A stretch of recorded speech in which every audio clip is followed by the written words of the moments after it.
Ako si Mang Bert, 55 taong gulang, at nagtatrabaho ako sa interior design. Simula pa noong bata ako, mahilig ako sa sports, kaya hanggang ngayon ay regular akong naghahiking at nagba-gym. Ipinagmamalaki ko na napapanatili ko ang aking pisikal na kalusugan kahit sa aking edad. Ang aking asawa, si Aling Sally, na 2 taon na mas bata sa akin, ay kasal ko sa loob ng 25 taon. Ngunit nitong mga nakaraang araw, araw-araw kaming nag-aaway dahil sa maliliit na bagay. Hon, pakihugas naman ng pinggan. Pagkatapos kong magtrabaho buong araw, kailangan ko pa rin gawin ang lahat ng gawaing bahay. Hindi ba pwedeng magsalita ka ng maganda? Bakit palagi kang naguutos? Kung gagawin mo, bakit ang dami mong sinasabi? Okay, gagawin ko. Ganoon, araw-araw kaming nag-aaway dahil sa maliliit na bagay. Dati hindi naman kami ganoon. Siguro, ganoon talaga ang pagtanda. Mayroon akong isang kaibigan na nagbibigay sa akin ng ginhawa. Siya si Mang Tonyo, kasing edad ko. Mukha siyang matagumpay sa kanyang real estate business. Palagi siyang nakasakay sa magandang kotse at nakasuot ng mamahaling damit. Ngunit may isang bagay na ipinagmamalaki niya tuwing umiinom siya, ang kanyang mainit na pagtatalik sa kanyang batang asawa na 20 taon ang agwat sa edad. Bert, hindi mo talaga malalaman hanggang sa mamatay ka. Kung anong pakiramdam na kasama ang isang batang babae. Tonyo, huwag kang magsalita ng ganoon. Matanda na rin tayo. Hindi. Ang asawa ko, si Ina, ay talagang kahanga-hanga. Dahil siguro sa yoga instructor siya, matipuno ang kanyang katawan at sa gabi, talagang mainit. 3 beses sa isang araw. Hoy, tama na. Hindi ka ba nahihiya? Mukhang sobrang saya ni Tonyo tuwing nagkukwento siya ng ganoon. Ngunit sa totoo lang, naiinggit ako sa kanya. Sa bahay, puro away lang kami ng aking asawa, at sa gabi, nakatalikod kami sa isa't isa, samantalang ang kaibigan ko naman ay araw-araw na nakikipag-ugnayan sa kanyang batang asawa. Ilang araw na ang nakalipas, nag-imbita ng housewarming party ang mag-asawang Tonyo, kaya't pumunta kami ng aking asawa. Napakaganda ng kanilang bagong bahay. Napakaganda ng interior design. Wow, Tonyo, ang ganda ng bahay mo. Magkano ang nagastos mo? Hindi naman masyadong mahal. Nagmagaling si Tonyo, ngunit halata ang kanyang pagmamalaki. At doon lumitaw si Ina. Magandang araw po, Kuya Bert. Marami po akong narinig kay Kuya Tonyo. Pero ang ganda po talaga ng katawan nyo. Madalas po ba kayong mag-ehersisyo? Napakaganda ni Ina. 35 taong gulang daw siya, ngunit ang kanyang katawan ay talagang kahanga-hanga. Bilang isang yoga instructor, mayroon siyang matipuno, ngunit pambabaeng kurba. Hobby lang. Konti-konti lang. Nakakainggit po talaga. Si Kuya Tonyo, puro tiyan lang ang lumalabas dahil hindi nag-ehersisyo. Habang sinasabi iyon ni Ina, bahagya niyang hinawakan ang aking braso. Ngunit sa sandaling iyon, mayroong kakaibang enerhiya ang dumaloy. Ang tingin ni Ina ay hindi ordinaryo. Tila interesado siya sa akin. Hon, anong ginagawa mo? Halika, maghanda ka ng inumin para sa mga bisita. Tinawag ni Tonyo at nag-aatubili si Ina na lumayo sa akin, ngunit sa buong araw, talagang nagpakita siya ng interes sa akin. Kahit sa pagbibigay ng inumin o pagkain, palagi siyang umuupo sa tabi ko at nakikipag-usap. Kuya Bert, anong exercise ang madalas mong ginagawa? Yevaik at minsan, swimming. Gusto ko rin sanang matuto ng swimming. Pwede po ba tayong magkasama kung may oras kayo?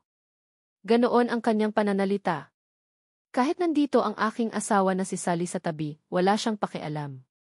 Si Sally ay tulad ng dati, tahimik lang na nakaupo, ngunit kumakabog ang aking puso.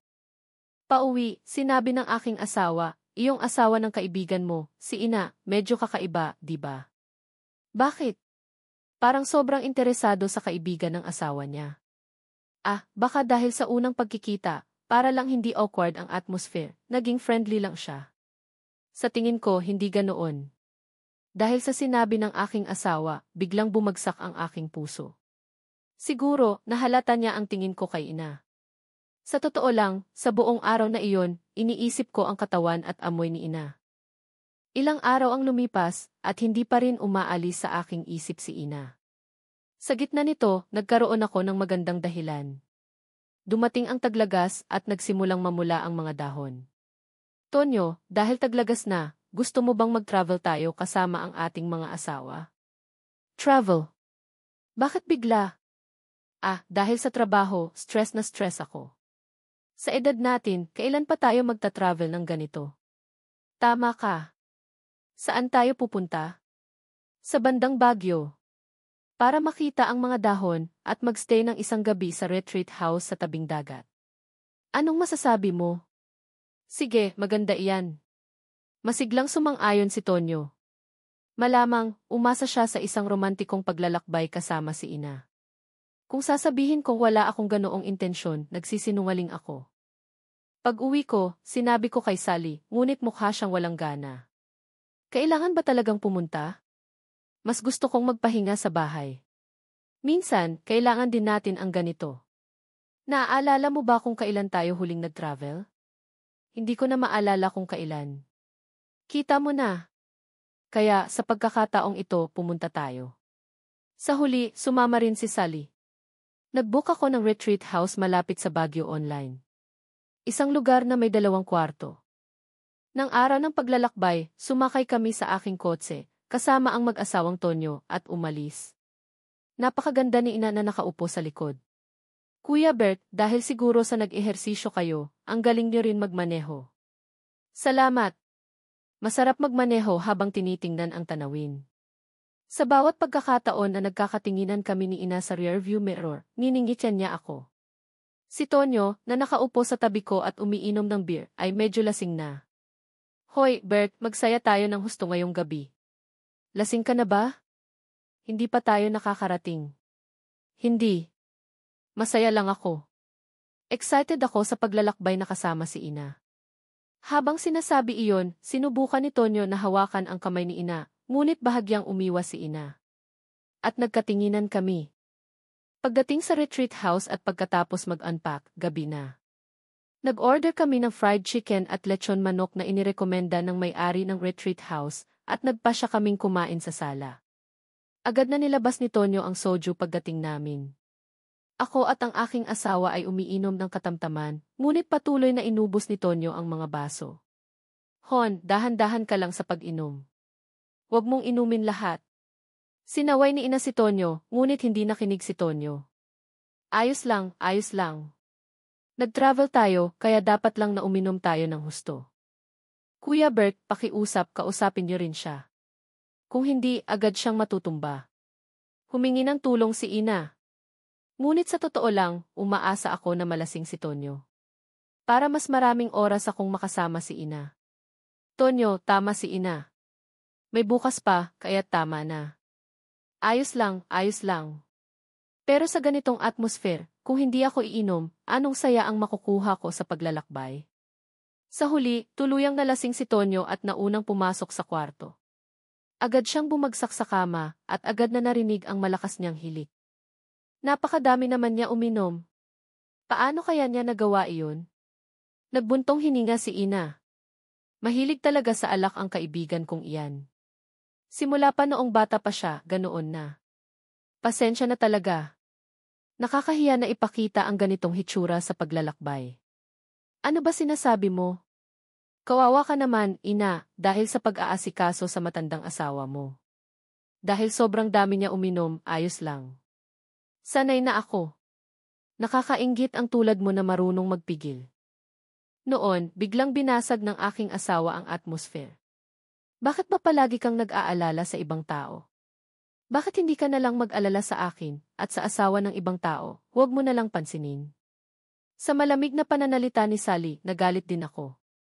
Bakit ka palaging ganoon magsalita? Alam mo ba kung anong pakiramdam ko kapag sinasabi mo iyan sa harap ng iba? Sa huli, nag-away muli kami ng aking asawa. Si ina ay naguguluhan sa gitna. Pasensya na po. Dahil sa akin kaya kayo nag-aaway. Hindi, ina. Problema namin ito, wag mo na lang intindihin, malamig na sabi ni Sally. At nagpunta siya sa sopa sa sala at sinabi na doon na lang siya matutulog. Sally, wag kang ganyan, sa kwarto ka matulog. Ayos lang. Dito ako matutulog. Total, ganoon na rin naman ang atmosphere.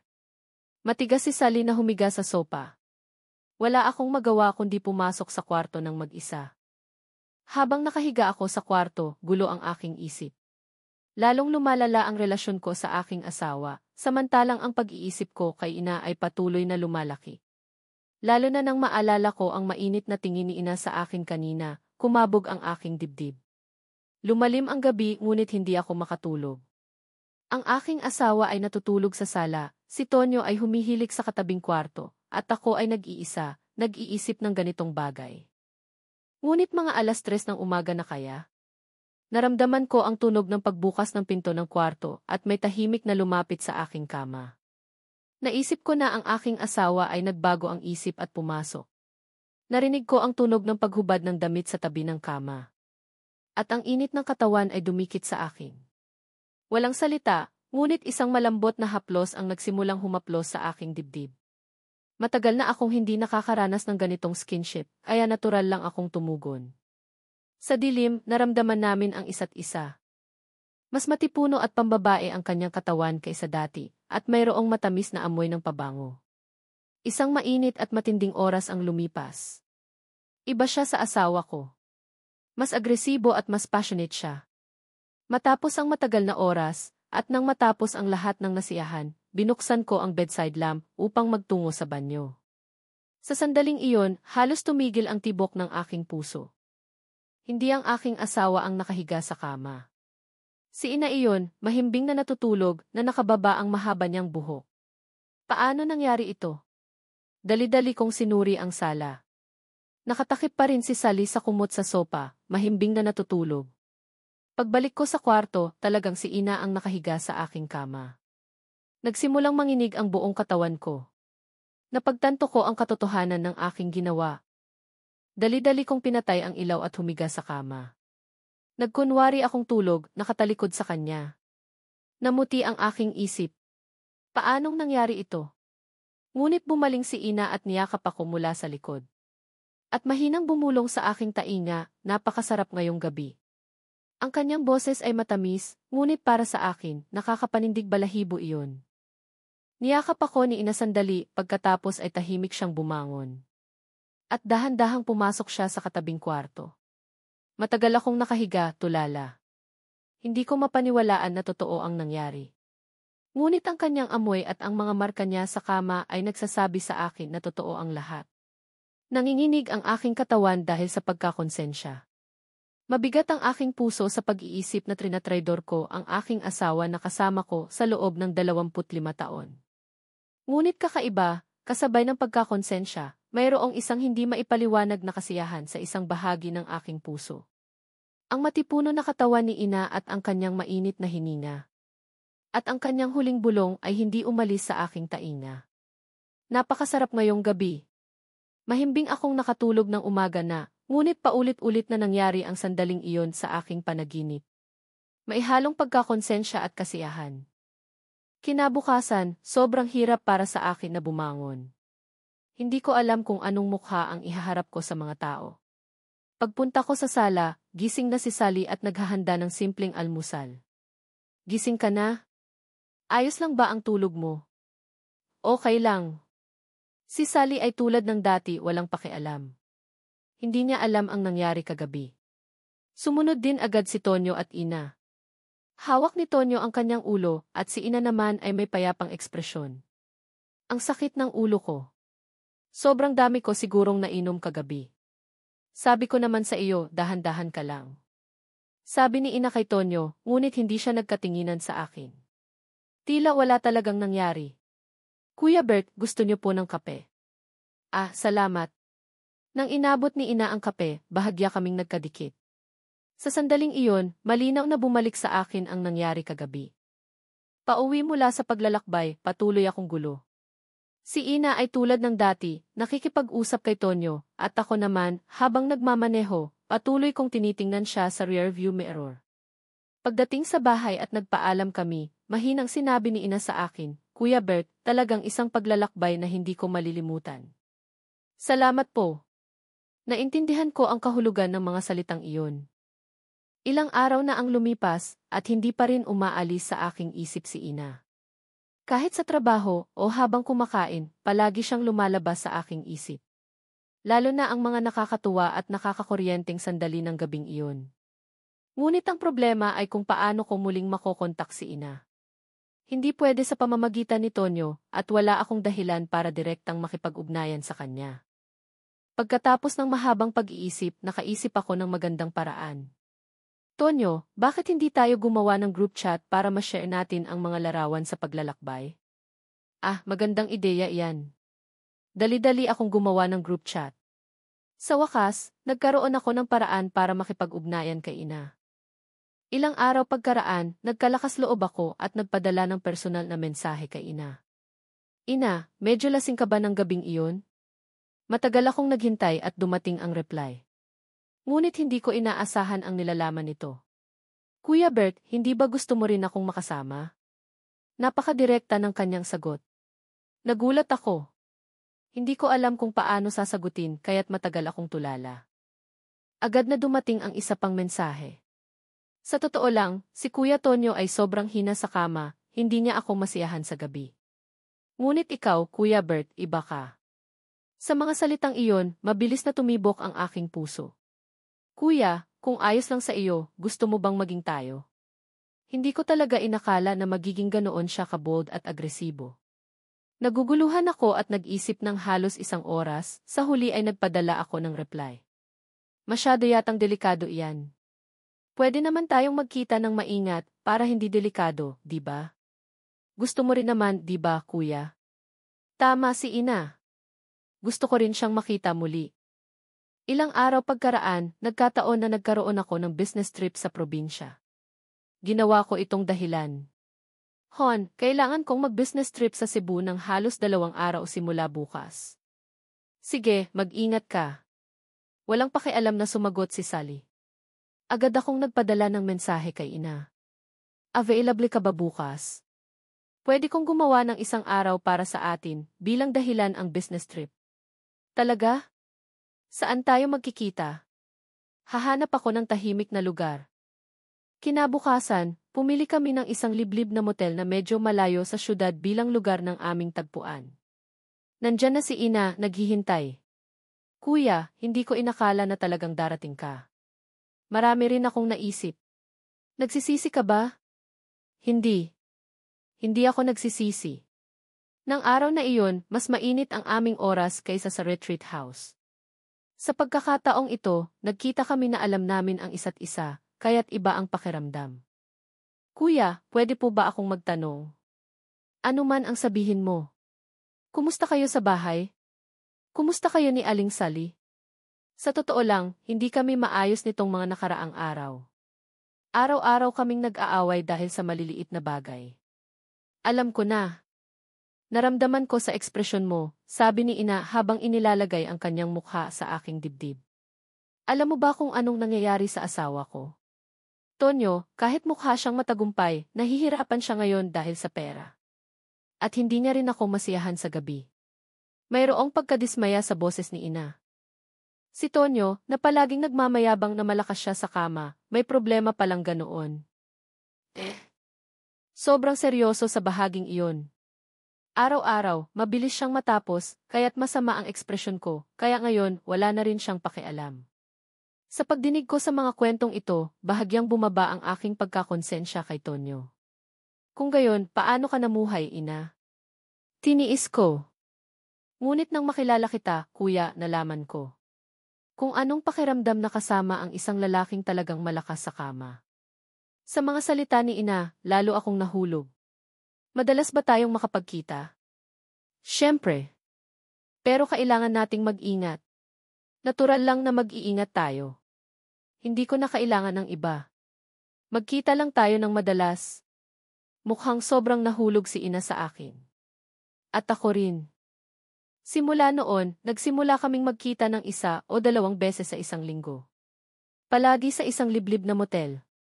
Bawat pagkikita, lalong lumalalim ang aming relasyon. Isang araw, sa parking lot ng motel, muntik na kaming makasalubong ng isang kakilala ni Tonyo. Sa sandaling iyon, halos bumagsak ang aking puso. Nakita kaya tayo? Hindi, kuya. Sa kabilang direksyon siya dumaan. Pero masyado itong delikado. Ayos lang. Mag-iingat tayo. Ngunit nagsimula akong maging mas balisa. Naisip ko na kung patuloy kaming magkikita ng ganito, baka balang araw ay mahuli kami. Ngunit hindi ko kayang putulin ang pagnanasa ko kay ina. Ganap akong nabihag ng kanyang kabataan, kagandahan, at ang tingin na gusto lang ako. Pagkatapos ng halos isang buwan, nagsimulang maging mas obsessed si ina sa akin. Sa simula, nasiyahan siya na magkita ng 1 o 2 beses sa isang linggo, ngunit kalaunan ay halos araw-araw na siyang tumatawag. Kuya, bakit hindi ka tumatawag ngayon? Medyo abala lang sa trabaho. Hindi ka ba nalulungkot kung wala ako? Siyempre, gusto kitang makita. Kung gayon, magkita tayo bukas. Kahit saglit lang. Madalas siyang humihingi ng pagtatagpo. Isang araw, nang magkita kami, sinabi ni ina sa akin, Kuya, wala akong kailangan ng iba. Magkita lang tayo ng madalas. Hindi ba delikado kung madalas tayong magkikita? Ayos lang. Gusto lang kitang makasama. Ang tingin ni ina ay lalong nagiging desperado. Naramdaman ko na ang kanyang damdamin sa akin ay higit pa sa simpleng pagnanasa, ito ay naging obsession. Si ina ay sobrang nahulog sa aking lakas. Sa bawat pagkikita, mas agresibo siya, at sa paghihiwalay, sobrang nalulungkot siya. Ngunit isang araw, isang talagang delikadong bagay ang nangyari.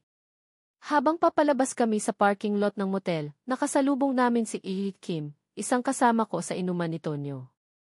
Buti na lang at nauna nang umalis si ina, at ako lang ang naroon, ngunit talagang bumagsak ang aking puso. Oh, Bert, anong ginagawa mo rito? Kim, may business meeting lang po. Ganoon ba? Pero sa ganitong lugar? Sinabi po kasi ng kamiting ko na malapit lang daw siya rito. Hirap na hirap akong magpaliwanag, ngunit hindi ko naiwasan ang nagdududang tingin ni Kim. Pag-uwi ko, balisa pa rin ako. Hindi ako makatulog sa pag-iisip na baka nahuli kami. Nagpadala ako ng mensahe kay ina. Nakita ko ng kakilala natin sa motel ngayon. Sobrang delikado. Sino po? Hindi naman siguro si Kuya Tonyo, di ba? Hindi. Ngunit malapit siya kay Tonyo. Huwag kang mag-alala. Hindi naman niya tayo nakita na magkasama, di ba? Kalmado pa rin si ina. Sa katunayan, mas matapang pa siya kaysa sa akin. Pero huwag muna tayong magkita sa ngayon. Bakit? May nangyari ba? Hindi. Sa tingin ko, mas mabuting mag-ingat. Ayoko. Paano ako mabubuhay kung wala ka, kuya? Lalong lumalala ang pagiging obsessed ni ina. Ilang araw pagkaraan, nagsalita ang aking asawa ng kakaibang bagay. Hon, madalas kang gabihin ngayon. At parang dumami ang business trip mo. Dahil sa trabaho. Mas marami akong kailangang gawin dahil sa hirap ng ekonomiya. Buti na lang at hindi na nagtanong pa si Sally. Ngunit unti-unti akong naging mas maingat. Ngunit si ina ay mas gusto pang magkita. Kuya, pakiramdam ko ay mababaliw ako sa kagustuhan kong makita ka. Sobra itong delikado. Bawasan muna natin ang pag-uusap.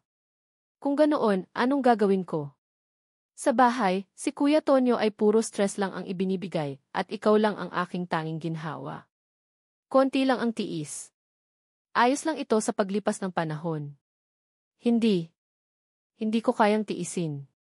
Iiwanan mo ba ako? Huwag mo akong baliwin. Lalong nagiging desperado ang mga mensahe ni ina. Minsan, parang may banta. Sa huli, nagkita kami muli pagkatapos ng 1 linggo. Wala na akong pagpipilian kundi sundin si ina. Kuya, sobrang gusto kitang makita. Ako rin. Patuloy tayong magkikita, di ba? Hindi ko alam. Masyado itong delikado. Delikado? Mag-iingat tayo. Magkita tayo sa ibang lugar. Mukhang wala si ina balak sumuko. Nang gabing iyon, nang lumabas kami sa motel, kailangan kong tingnan ang paligid ng ilang beses. Dahil sa takot na baka makasalubong muli ang isang kakilala. Pagpasok ko sa bahay, nakita ko si Sally na nanonood ng TV sa sala. Maaga kang umuwi ngayon. Maaga akong natapos sa trabaho. Nakakain ka na ba ng hapunan? Kumain ako sa labas. Hindi na nagtanong pa si Sally. Dati, tinatanong niya kung saan at anong kinain ko, ngunit ngayon, wala na rin siyang interes. Biglang naisip ko. Unti-unting nawawala ng interes sa akin ang aking asawa, samantalang si Ina ay lalong nagiging obsessed. Gaano kaya katagal ito? At ligtas kaya ito? Ang mga alalahanin na ito ay umikot sa aking isip. Ngunit hindi ko kayang putulin ang pagnanasa ko kay Ina. Ang kanyang bata at magandang katawan, at ang desperado niyang tingin na gusto lang ako, ay patuloy akong tinutukso. Ganoon ang lumipas ang ilang buwan.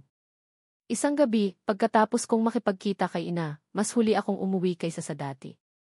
Lampas na ng 11:00 ng gabi. Tahimik kong binuksan ang pinto at madilim ang bahay. Naisip ko na tulog na ang aking asawa. Ngunit may ilaw sa lamesa sa kusina. Paglapit ko, may nakita akong lunchbox at isang maliit na memo. Kung huli ka, 1 minuto sa microwave. Sally. Sulat kamay ni Sally iyon. Pagbukas ko ng lalagyan, nakita ko ang aking paboritong adobo at iba pang ulam na maingat na inihanda. Sa sandaling iyon, bumigat ang aking dibdib. Sinubukan kong hubarin ang aking damit pang trabaho, ngunit may naramdaman ako sa aking bulsa. Kinuha ko at nakita ko ang 2 sachet ng pain reliever at isang multivitamins. Hindi ko man lang alam kung kailan niya inilagay. At nang tignan ko ang manggas ng aking damit pang trabaho, ang napunit na bahagi ay maayos ng natahi. Si Sally ang gumawa. Biglang bumalik sa akin ang 25 taon ng nakaraan. Si Sally ay palaging ganoon. Konti lang ang salita, ngunit hindi siya kailanman nagpapabaya sa pag-aasikaso sa akin. Kung maaga akong aalis sa umaga, naghahanda siya ng lunchbox, kung may sipon ako, nagbibigay siya ng gamot, at kung napunit ang damit ko, tahimik niya itong tinatahi. Ngunit ngayon, anong ginagawa ko? Bumalik ang pagkakonsensya at biglang umikot ang aking mga mata. Pagpasok ko sa kwarto, mahimbing na natutulog si Sally. Pinatay ko ang ilaw at humiga sa tabi niya, ngunit hindi ako makatulog. Ang mga sandali ko kay Ina ay paulit-ulit na lumabas sa aking isip. Ang mga nakakatuwang sandali at ang kanyang mainit na tingin. Ngunit kasabay nito, lumitaw din ang mukha ng aking asawa. Ang kanyang pagiging tahimik, ngunit ang 25 taon na palagi niyang inaalagaan ako. Simula kinabukasan, naging komplikado ang aking isip. Kahit tumatawag si Ina, hindi na ako kinikilig tulad ng dati. Kuya, kailan tayo magkikita? Medyo abala ako ngayong linggo. Sa susunod na linggo po. Hindi ko pa alam. Kailangan kong tingnan ang schedule ko. Kuya, parang iniiwasan mo ako nitong mga nakaraang araw. Hindi naman sa ganoon. Kung ganoon, ano? Nagsasawa ka na ba sa akin? Lalong naging sensitive ang mga mensahe ni Ina. Pagkatapos ng 1 linggo, nagkita kami. Ngunit iba ang pakiramdam ko. Kuya, bakit ka ganyan ngayon? Hindi ka na tulad ng dati. Anong ibig mong sabihin? Parang wala kang damdamin. Parang obligasyon lang ang pakikipagkita. Tama si Ina. Hindi ko na nararamdaman ang dating passion. Ina, kailangan nating mag-usap. Anong pag-uusapan? Tungkol sa ating relasyon. Nanigas ang ekspresyon ni Ina. Hindi mo naman siguro sinasabing tapusin na natin, di ba? Tapusin na natin hanggang dito. Bago pa mahuli ang lahat. Ano? Nanginginig ang boses ni Ina. Pasensya na. Ngunit mali ito. Kailangan nating ayusin ito bago pa tayo masaktan lahat. Kuya, anong kasalanan ko? Ako ba ang dahilan kung bakit ayaw mo na sa akin? Hindi iyan ang dahilan. Mali lang talaga ang relasyon na ito. Ayoko. Hindi ko kayang wala ka, kuya. Hinawakan ni Ina ang aking braso. Iiwanan mo ba ako? Huwag mo akong baliwin. Ina, pakiusap, intindihin mo. Hindi ko maiintindihan. Mahal na mahal kita, kuya. Gusto rin kita, Ina. Ngunit hindi ito pag-ibig. Kung ganoon, ano? Pagnanasa. Isang pansamantalang pagnanasa. Nagsimulang umiyak si Ina. Kuya, sobrang sama mo. Ginamit mo lang ako. Hindi iyan totoo. Marami rin akong naisip. Kung nag-iisip ka, dapat kasama mo pa rin ako, di ba? Hindi. Dahil nag-isip ako, kaya ako nagdesisyon ng ganito. Matagal na umiyak si ina, pagkatapos ay biglang nagalit. CJ, ngunit maghanda ka rin, kuya. Anong ibig mong sabihin? Hindi lang ako ang mahihirapan, malalaman mo rin. Ina, binabantaan mo ba ako? Hindi banta. Babala ito. Pagkatapos sabihin iyon, naunang umalis si ina. Pauwi, mabigat ang aking puso at magaan din ang ginhawa na sa wakas ay natapos na, kasabay ng pag-aalala sa huling sinabi ni ina. Pagpasok ko sa bahay, naghahanda si Sally ng hapunan. Nandito ka na. Maghugas ka ng kamay. Umupo ako sa lamesa at kumain, at biglang naisip ko kung gaano kahalaga ang simpleng buhay na ito. Sally, salamat. Bakit bigla? Wala lang. Palagi akong nagpapasalamat. Tiningnan ako ni Sally na tila nagulat. At mumiti ng bahagya. May mali ka bang nakain? Bigla kang nagsasalita ng kung ano-ano. Nang gabing iyon, matagal na akong nakatulog ng payapa. Ngunit ang kaba na may gagawin si ina ay nanatili pa rin. Ilang araw na tahimik pagkatapos kong ipaalam sa kanya ang paghihiwalay. Walang tawag mula kay ina at hindi rin ako naunang tumawag. Talaga bang tapos na? Habang nagbubuntong hininga ako sa ginhawa noon. Biglang dumating ang mensahe mula kay ina. Kuya, nahihirapan ako. Pwede ba tayong magkita muli? Hindi ako nag-reply. Kuya, pakiusap. Magkita tayo kahit isang beses pa. Patuloy na dumarating ang mga mensahe. Kuya, kung hindi ka magre-reply, hindi ko alam kung anong gagawin ko. Lalong nagiging desperado ang nilalaman. Ilang araw pagkaraan, tumawag siya. Ngunit hindi ko sinagot. Ganoon, isang araw, habang kumakain kami ni Sally ng hapunan sa bahay, tumunog ang aking cellphone. Hon, hindi mo ba sasagutin ang tawag? Hindi kilala ang numero. Baka spam. Ngunit patuloy na tumatawag. Nag-alala ako na baka si ina ang tumatawag gamit ang ibang numero. Pagpunta ko sa banyo at tiningnan, talagang si ina iyon. Kuya, bakit hindi mo sinasagot ang tawag? Ina, tama na. Tapos na ang lahat. Hindi pa tapos. Mahal pa rin kita, kuya. Pakiusap, intindihin mo. Hindi ko maiintindihan. Kung patuloy kang ganito, wala akong magagawa.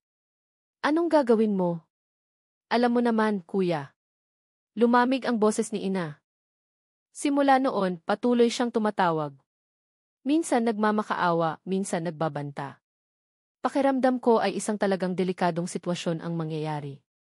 Nag-alala ako na baka sabihin ni ina kay Sally ang lahat, kaya't hindi ako makatulog. Ngunit isang araw, biglang nawalan ng kontak. Ilang araw na ang lumipas at walang balita mula kay ina.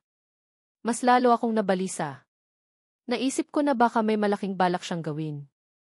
Pagkatapos ng isang linggo, tumawag si Tonyo. Bert, malaking problema. Anong problema? Ang negosyo ko, ganap na nalugi. Bankrupt na ako. Ano? Anong nangyari bigla? Tumakas ang isang client na may utang at nawala rin lahat ng investments. Desperado ang boses ni Tonyo. Kung gayon, anong sitwasyon mo ngayon? Ang mga creditors ay nagpunta na sa bahay namin. Hinihingi nila ang pera ngayon, ngunit saan ako kukuha? Kumusta si ina? Si ina, mas malaki ang problema. Dahil siguro sa stress, ganap siyang nabaliw. Nabaliw? Palagi siyang umiiyak, hindi kumakain, at minsan ay nagbubulong mag-isa na parang baliw. Kumabog ang aking dibdib. Naisip ko na baka dahil ito sa akin. Kung gayon, anong gagawin mo? Sa ngayon, kailangan kong umalis sa Maynila. Plano kong bumalik sa probinsya at magsimulang muli. Kailan ka aalis? Kailangan kong umalis ngayong linggo. Kung hindi, lalaki pa ang problema dahil sa mga creditors. Komplikado ang pakiramdam ko sa mga sinabi ni Tonyo.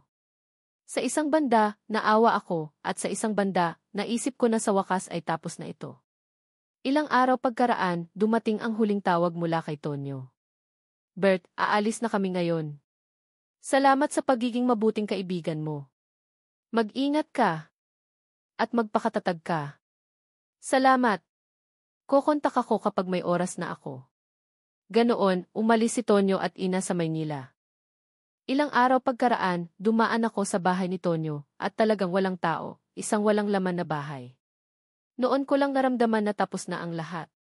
Huminga ako ng maluwag. Sa huli, hindi ako nahuli ng aking asawa at nalagpasan ko ang krisis. Nang gabing iyon, naglakad-lakad kami ni Sally sa aming kapitbahayan. Matagal na rin kaming hindi naglalakad-lakad. Bakit ka mukhang masaya ngayon? Maganda lang ang panahon. Mukhang maayos ang trabaho mo. Ganoon din nga pala, may balita ka kay Tonyo. Bigla raw siyang lumipat. Nahihirapan daw ang negosyo niya, kaya bumalik siya sa probinsya. Ganoon ba? Anong ginawa ng asawa niya? Sumama siguro. Hindi na nagtanong pa si Sally. Habang naglalakad, biglang naisip ko. Sa huli, ang mahalaga pala sa akin ay ang simpleng pang-araw-araw na buhay na ito. Ang mainit na oras kasama ang bata at magandang si Ina ay pansamantalang pagnanasa lang. Ngunit ang mga maliliit na pang-araw-araw na buhay kasama si Sally, na kasama ko sa loob ng 25 taon, ang tunay na mahalaga. Isang buwan na ang lumipas simula nang umalis ang mag-asawang Tonyo. Unti-unti akong bumalik sa payapang pang-araw-araw na buhay. Minsan, nag-aaway pa rin kami ni Sally dahil sa maliliit na bagay, ngunit ngayon, kahit ang mga away na iyon ay tila mahalaga. Hon, pakihugas naman ng pinggan. CJ. Gagawin ko agad. Talaga? Palagi kang nagsasabi na gagawin mo agad, tapos hindi mo naman ginagawa. Pasensya na. Ngayon talagang gagawin ko. Isang linggo ng hapon, nagpunta kami ni Sally sa supermarket para mamili. Matagal na rin kaming hindi magkasama. May kailangan ka ba? Zitsen, kailangan nating bumili ng paborito mong isda, bangus. Mukha kang pagod nitong mga nakaraang araw, kailangan mong mag-vitamins. Palaging ganoon si Sally. Hindi man niya sabihin, ipinapakita niya ang kanyang pagmamahal sa pamamagitan ng kanyang kilos. Habang papalabas kami sa supermarket, biglang naisip ko si Ina. Paano kaya siya namumuhay ngayon? Maayos kaya siya kasama si Tonyo sa bagong lugar? Ngunit hindi ko na kailangan pang pag-isipan ang mga bagay na iyon. Tapos na iyon. Pag-uwi ko, habang tinitingnan ko si Sally na naghahanda ng hapunan, naisip ko. Sa loob ng 25 taon, ganoon si Sally palagi. Hindi siya maganda o espesyal, ngunit siya ang taong tahimik na nanatili sa aking tabi. Noong nahuhulog ako sa tukso ng bata at magandang si Ina, hindi ko naramdaman ang halaga nito. Sa halip, inakala kong nakakasawa. Ngunit ngayon, alam ko na kung ano ang tunay na pag-ibig. Higit sa magandang mukha o matinding passion, mas mahalaga ang mga taon na pinagsamahan at ang pusong hindi nagbabago. Hon, anong tinitingnan mo? Tanong ni Sally na nakasuot ng apron at nakangiti. Wala. Ang ganda mo lang. Bakit ka biglang nagsasalita ng ganoon? Nakakahiya. Nagkahiya si Sally at tumalikod. Ngunit nakita ko ang maliit na ngiti sa kanyang labi. Nang gabing iyon, habang nakahiga ako sa kama, binalikan ko ang mga nakaraang buwan. Mula sa sandaling nagkaroon ako ng relasyon kay Ina sa retreat house, ang mga palihim na pagkikita, at ang huling paghihiwalay. Talagang nakakakuryente at mapanganib na mga oras iyon. Ngayon, kung babalikan ko, talagang delikado ang sandaling iyon. Halos mawala ang lahat dahil sa isang pagkakamali. Ang tukso ng bata at magandang ina ay pansamantala lang, ngunit ang mga taon na pinagsamahan namin ay mahaba. Ang pagnanasa ay nag-iwan lang ng pagkakonsensya, at ang tunay na nanatili sa aking tabi ay ang sinseridad ng aking asawa na walang pakialam ngunit mainit. Ngayon, alam ko na kung ano ang tunay na kaligayahan. Higit sa magarbong at nakakaakit na mga bagay, mas malaki ang halaga na matatagpuan sa isang ordinaryo, ngunit hindi nagbabagong pang-araw-araw na buhay. Sa edad na 55, ito ay isang mahalagang aral na natutunan ko sa kalagitnaan ng aking buhay. Simula ngayon, ipagpapatuloy ko ang pagpapahalaga sa simpleng kaligayahang ito. Kasama si Sally, pinahahalagahan namin ang nalalabi naming buhay. Salamat sa panonood.